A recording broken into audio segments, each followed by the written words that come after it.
En el corazón de Alemania católica, en el estado de Baviera, nació una joven cuya vida se convertiría en sinónimo de misterio, fe y tragedia. Su nombre era Anneliese Michel, y su historia real conmocionó al mundo al ser transformada en película décadas después. Anneliese María Catarina Michel vino al mundo el 21 de septiembre de 1952, en la ciudad de Dillingen an der Donau, ubicada en el suroeste de Alemania. Creció en un ambiente profundamente religioso, rodeada por tradiciones católicas que moldearían gran parte de su visión del mundo. Desde pequeña, mostraba ser una niña sensible, dulce y extremadamente devota. Participaba activamente en las misas, hacía confesiones regulares y tenía una relación cercana con los sacerdotes locales. Su familia era sencilla, pero muy religiosa. Sus padres, Josefa y Alois Michel, eran católicos fervorosos y educaron a sus hijos dentro de los preceptos de la Iglesia, respetando los sacramentos y la moralidad tradicional. Sin embargo, durante su adolescencia, algo comenzó a cambiar en ella.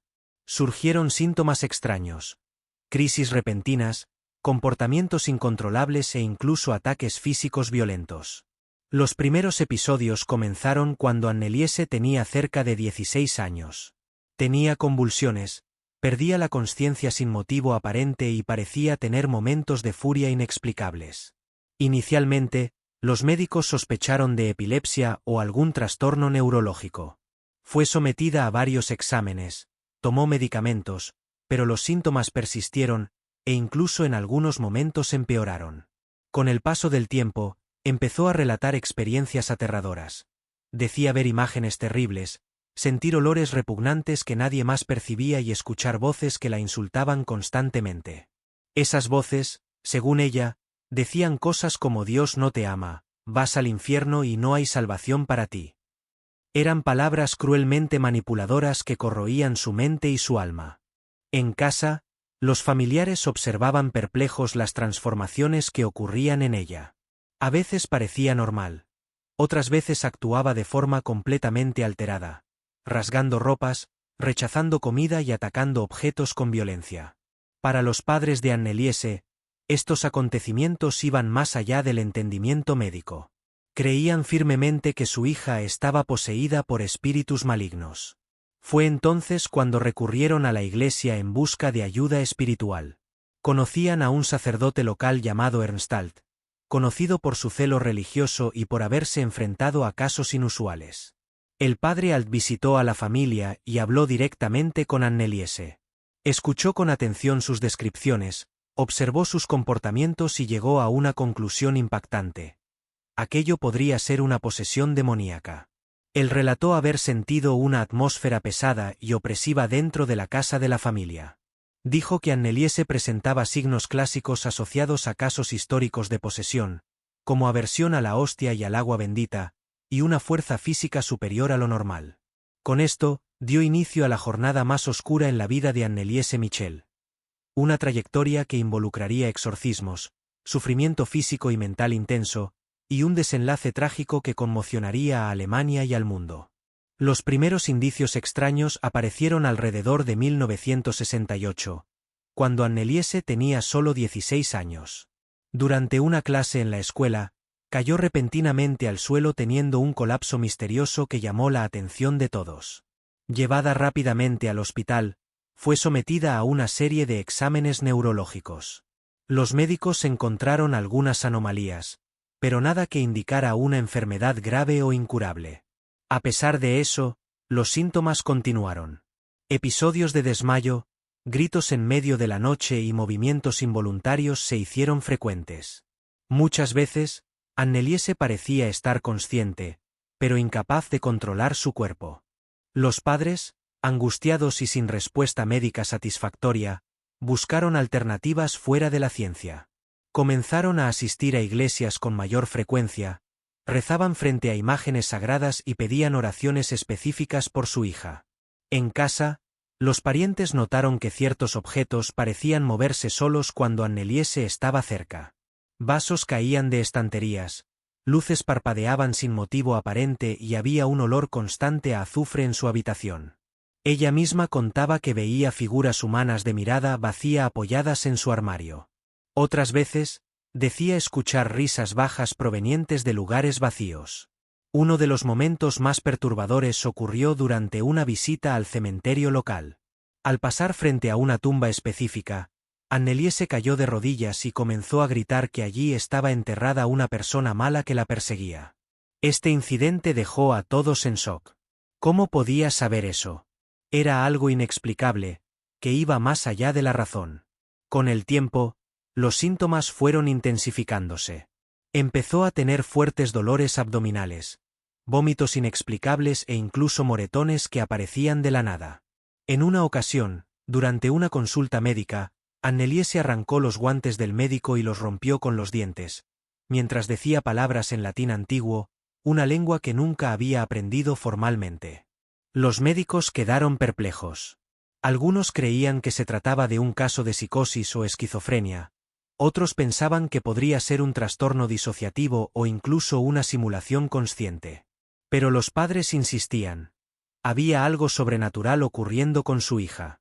Recordaban que desde niña, Anneliese siempre mostró sensibilidad para percibir presencias invisibles. Decididos a buscar una respuesta espiritual, concertaron una reunión con el padre Alt, quien, tras escuchar el testimonio completo de la familia, decidió hacer una experiencia. Durante una visita a la casa familiar, llevó una hostia consagrada y la acercó a Anneliese. Ante los ojos asustados de todos, ella comenzó a gritar, retorcerse y llorar compulsivamente. El padre salió de la casa con expresión seria y dijo una frase que marcaría el destino de esa joven. Ella necesita un exorcismo. Tras el encuentro entre Anneliese Michel y el padre Ernstalt, la familia decidió que necesitaba una intervención más fuerte. Algo que fuera más allá de las oraciones y bendiciones caseras. Estaban convencidos de que la joven estaba bajo influencia demoníaca y buscaban ahora un exorcismo formal. Pero existía un problema.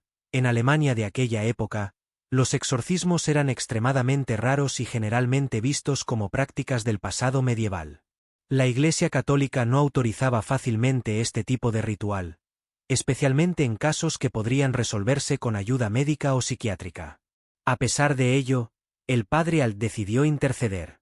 Contactó con las autoridades eclesiásticas locales, presentando informes detallados sobre el comportamiento extraño de Anneliese, incluyendo sus crisis físicas, su aversión a objetos sagrados y las voces que decía escuchar. Alt insistió en que aquello iba más allá de cualquier diagnóstico médico conocido. Mencionó que la joven parecía poseer una fuerza descomunal en ciertos momentos y hablaba idiomas que nunca había aprendido, incluso el latín clásico y el griego antiguo. A pesar de las dudas de los superiores religiosos, logró concertar una reunión con el obispo local para discutir el caso. Llevó testimonios escritos, vídeos cortos, que eran raros en la época, e incluso grabaciones de audio donde se escuchaban los gritos de Anneliese. El obispo, escéptico pero atento, analizó todos los documentos y decidió enviar a un especialista en casos de posesión. Este especialista era el padre Walter Purucker, un hombre experimentado que ya había estudiado fenómenos religiosos inusuales. El padre Purucker visitó la casa de la familia Michel y habló directamente con Anneliese. Quedó impresionado por su estado físico y emocional, y notó que muchos de los síntomas relatados coincidían con descripciones históricas de posesiones demoníacas. Durante la visita, le preguntó a Anneliese quién creía que la acosaba. Ella respondió sin dudar, es Lucifer, y también está Belcebú y Satanás. Esas declaraciones, provenientes de una joven sencilla y temerosa de Dios, dejaron al padre perplejo. Él pidió tiempo para reflexionar y consultó con otros sacerdotes de la diócesis. También revisó el Rituale Romanum, el libro católico que contiene el rito oficial del exorcismo, para ver si había base teológica suficiente para realizar el ritual.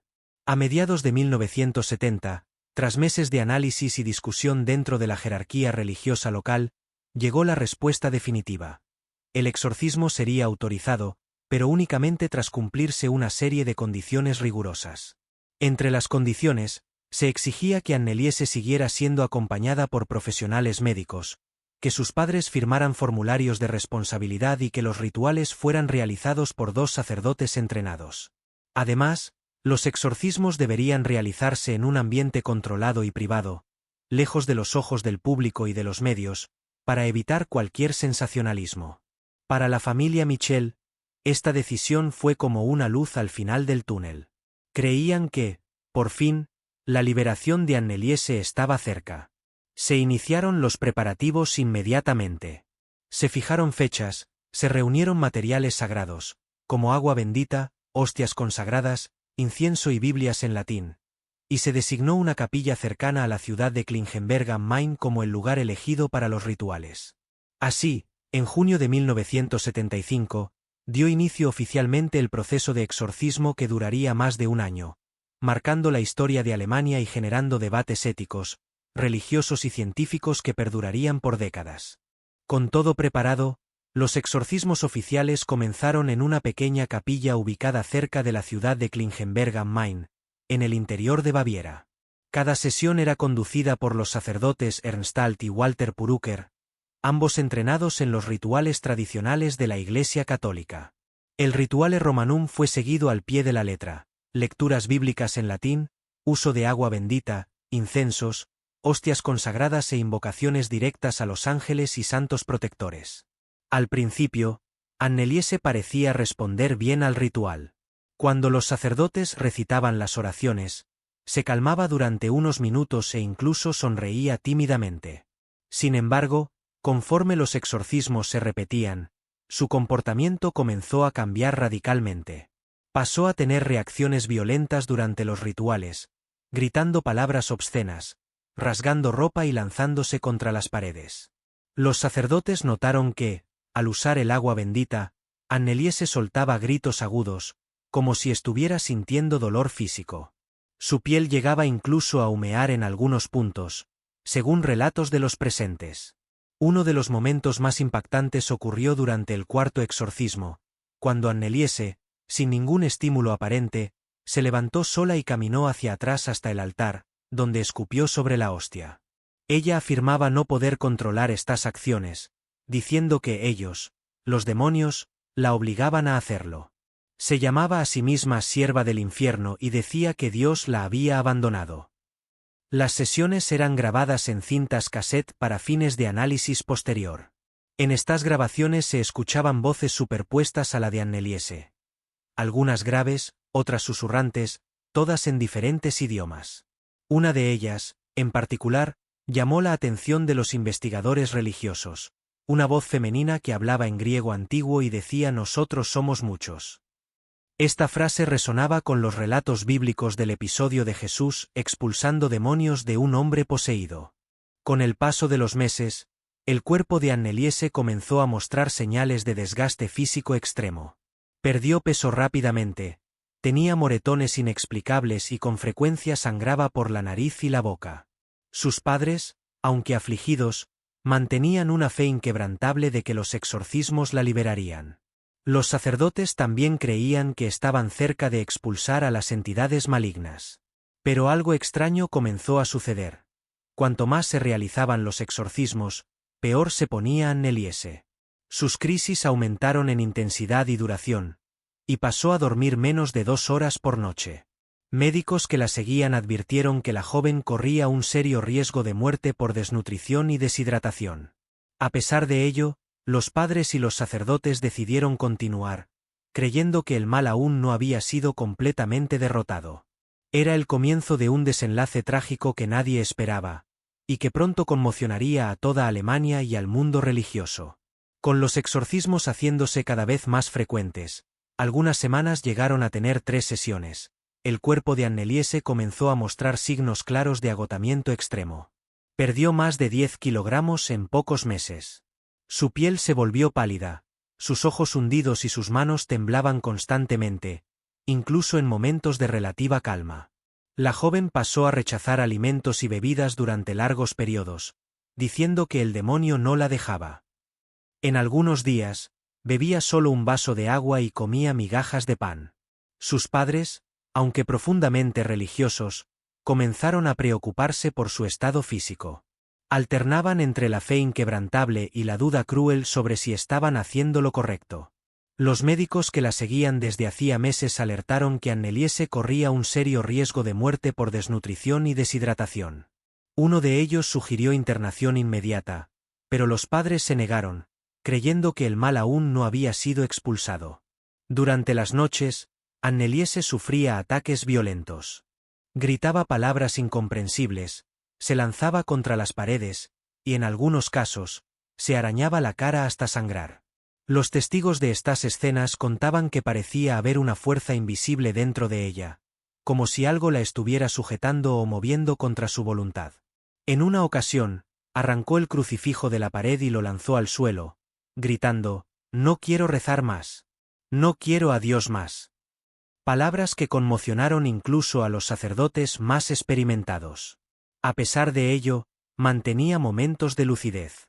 En esos instantes, pedía disculpas a sus padres y a los sacerdotes, diciendo que sabía que no quería decir esas cosas, pero que ellos la obligaban.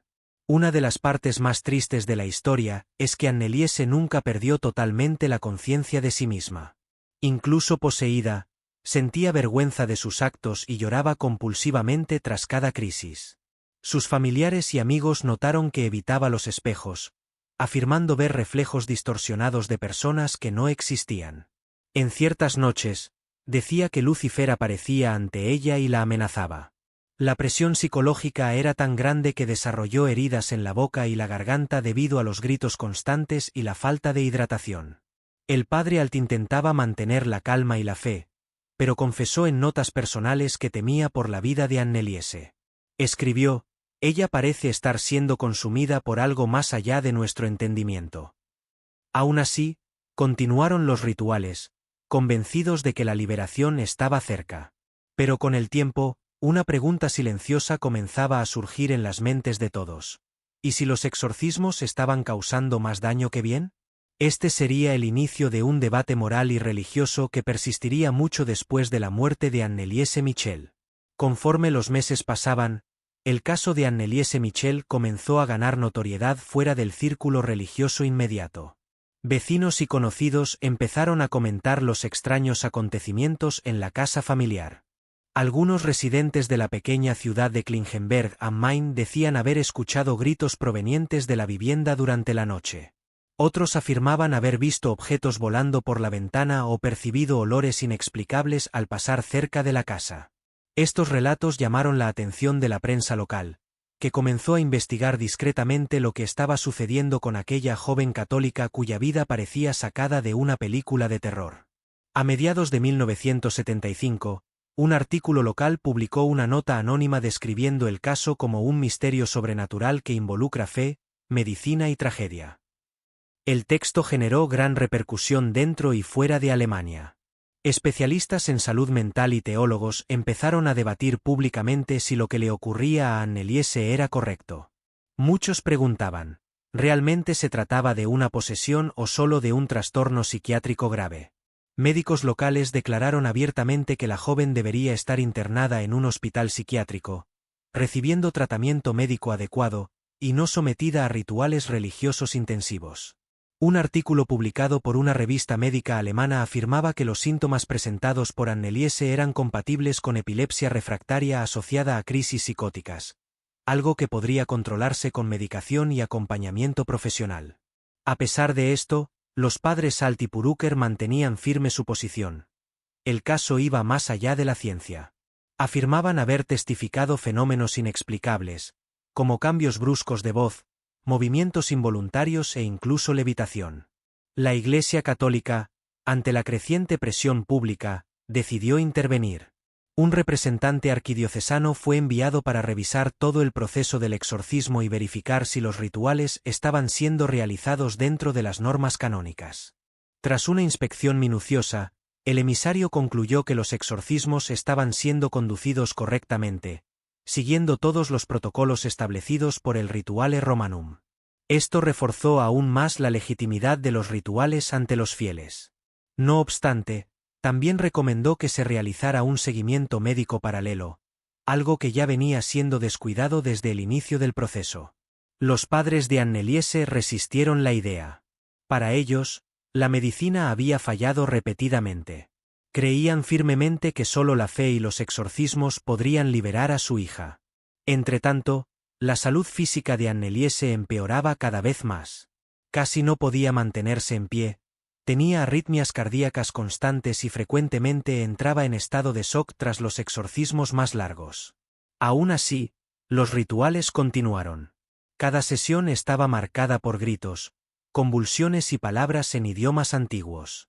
Las grabaciones de audio de estos momentos se convertirían en pruebas inestimables décadas después. Era evidente que algo estaba consumiendo a Anneliese por dentro, pero nadie sabía decir si era el demonio o el propio ritual que debería salvarla. Con el paso de los meses, Anneliese Michel se convirtió en una sombra de lo que fue. La joven católica devota, llena de vida y fe, ahora estaba aplastada por un peso invisible que parecía consumir cada partícula de su existencia. Casi no hablaba en los momentos de lucidez. Cuando lo hacía, sus ojos mostraban profunda tristeza y desesperación. Decía sentirse abandonada por todos, incluso por Dios. Su cuerpo estaba extremadamente débil. Había perdido tanto peso que los huesos quedaron visibles bajo su piel pálida y seca. Llegó a pesar menos de 35 kilogramos, según relatos médicos posteriores. Los exorcismos continuaban realizándose con frecuencia, pero ahora eran más intensos y duraban horas. Las sesiones podían extenderse hasta 6 horas seguidas, con Anneliese gritando, retorciéndose y llorando compulsivamente. Durante una de estas sesiones, comenzó a repetir sin parar: «Estoy condenada, estoy condenada», con voz baja y entrecortada. Nadie lograba hacerla detener, ni siquiera los sacerdotes. Su habla empezaba a distorsionarse. A veces pronunciaba palabras con una voz grave y extraña, como si otra persona estuviera hablando desde dentro de ella. Estos momentos eran grabados por los sacerdotes para análisis posterior. En algunos registros de audio se escuchaban voces superpuestas a la suya, algunas agudas, otras profundas, en idiomas que nadie presente conocía. Uno de los sonidos más aterrador era una risa gutural que salía de su garganta, sin motivo aparente. Anneliese también comenzó a tener pérdida parcial de la vista y la audición. Se quejaba constantemente de dolores en el pecho y la cabeza, además de una sensación de presión terrible en los pulmones, como si estuviera ahogándose. A pesar de las advertencias médicas reiteradas, los padres insistieron en mantener el régimen religioso estricto. Creían que si paraban ahora, todo el progreso alcanzado se perdería y que Anneliese jamás volvería a la normalidad. El padre Alt, aunque aún convencido de la necesidad de los exorcismos, comenzó a mostrar señales de cansancio y duda. En notas personales escribió: «Ella no parece estar mejorando. Tal vez estemos luchando contra algo mucho mayor de lo que imaginábamos». El padre Purucker, por su parte, mantenía la fe inquebrantable, pero admitió en conversaciones privadas que nunca había visto un caso tan intenso. Dijo que Anneliese era un caso único en la historia moderna de posesión. Mientras tanto, las autoridades locales comenzaron a investigar si había negligencia médica por parte de la familia y los sacerdotes. Comenzaron a surgir denuncias anónimas de vecinos preocupados por el estado de la joven.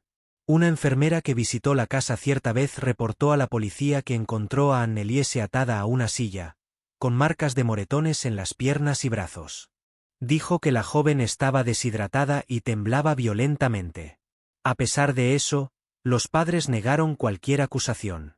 Afirmaron que las cuerdas usadas eran solo para protegerla durante los ataques más violentos, y que todo formaba parte del proceso espiritual necesario. Pero conforme los días pasaban, una triste realidad se hacía evidente. Anneliese Michel estaba muriendo.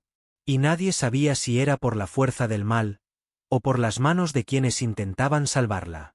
A principios del año 1976, Anneliese Michel estaba en un estado físico y mental irreconocible. Su cuerpo parecía una cáscara vacía, su mente oscilaba entre breves momentos de lucidez y ataques violentos que la dejaban exhausta. Casi no podía sentarse por más de unos minutos. Su fuerza muscular estaba casi totalmente comprometida, y solo se movía con ayuda de sus padres o cuidadores.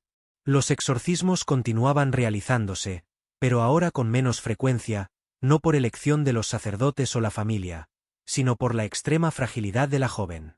Durante una sesión en febrero, Anneliese perdió el conocimiento en medio del ritual y fue encontrada con respiración débil y pulso irregular. Los sacerdotes tuvieron que interrumpir el rito para que fuera reanimada. Este incidente encendió todas las alertas. Incluso los más convencidos sobre la necesidad espiritual comenzaron a cuestionar si aquello aún era posible, o incluso moralmente aceptable.